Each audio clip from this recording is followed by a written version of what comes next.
Hello sir, hello, একটা লাশ পাওয়া গেছে কোথায়? চরকাকমারিতে। ও মাই গড। ঠিক আছে, তুমি লোকেশনটা আমাকে সেন্ড করে দাও, আমি এক্ষুনি আসছি। দেখেন করে দিলাম। আচ্ছা ঠিক আছে।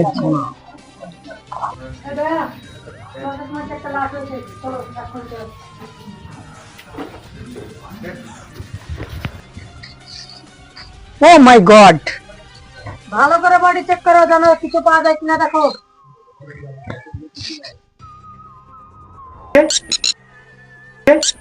স্যার বেঁচে আছে তো। কি করে বুঝতে পারলে? এই দেখেন। ओ माय गॉड, बहुत खतरनाक आदमी है तो। अभी एक बार करो। ऐसे तो ओ माय गॉड, एक बार करो। ओ माय गॉड, बहुत खतरनाक आदमी है, इसको उठा लो, चलो। এই চলো।